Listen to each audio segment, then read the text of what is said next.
আলাইকুম ওয়া রাহমাতুল্লাহি ওয়া বারাকাতুহু। আলহামদুলিল্লাহি হামদাশ শাকিরিন ওয়া নুসাল্লি আলা রাসূলিহিল কারীম, আম্মা বা'দ।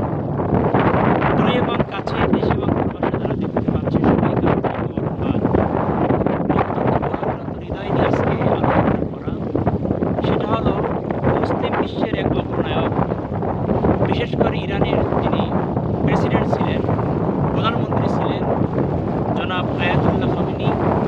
গতকালকে আততায়ী বোমার আঘাতে তিনি ইন্তেকাল করেছেন।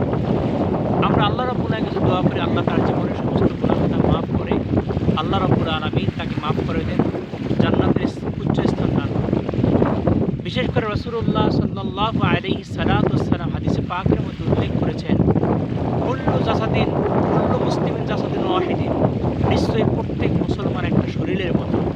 একজন মুসলমান যদি আঘাতপ্রাপ্ত হয়, অন্য মুসলমানরা আঘাতপ্রাপ্ত হলে যে কষ্ট পাবে সেরকমই আঘাত পেতে কষ্ট অনুভব করতে হবে।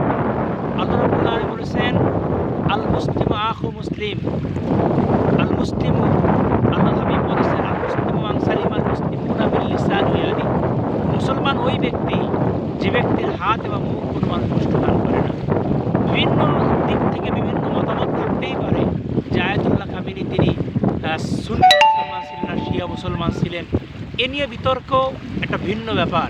কিন্তু একজন মানুষ ইন্তেকাল করেছে, মানবতার দিক থেকেও তার প্রতি আমাদের যথেষ্ট দোয়া এবং আশা রইল যে আল্লাহ রাব্বুল আলামিন তার জীবনের সমস্ত ছোট বড় গুনাহখাতাগুলি মাফ করে দিবেন।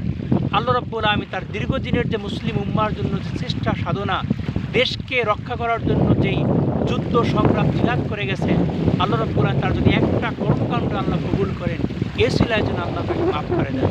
আল্লাহর হাবিব সাল্লাল্লাহু আলাইহি সাল্লাম হাদিসে পাকের মধ্যে উল্লেখ করেছেন, যদি কোনো মানুষ তার মৃত্যুর আগে তার পিছনের গুনার জন্য মাফ চায়, আল্লাহ রাব্বুল আলামিন তার জীবনের সমস্ত গুনাহখাতা মাফ করবে।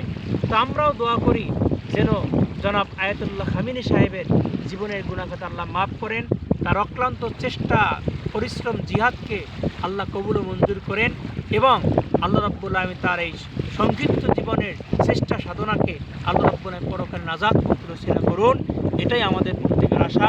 আর বিশেষ করে ইহুদি, খ্রিস্টান, নাসারা, ইসরায়েল, প্রাচ্যের যে সমস্ত জানোয়াররা এই কাজগুলো করতেছে, মুসলমান সহকার বিভিন্ন দেশের মানুষ আক্রমণ করতেছে, আল্লাহ রাব্বুল আলামিন ওদেরকে হেদায়েত দান করুক, নচেত আল্লাহ রাব্বুল আলামিন আযাব গজব দিয়ে দুনিয়া থেকে আল্লাহ নিশ্চিন্ন করুক। এটাই আল্লাহর কাছে আমাদের দোয়া, আল্লাহর কাছে আমাদের আবেদন। আসসালামু আলাইকুম ওয়া রাহমাতুল্লাহি ওয়া বারাকাতুহু।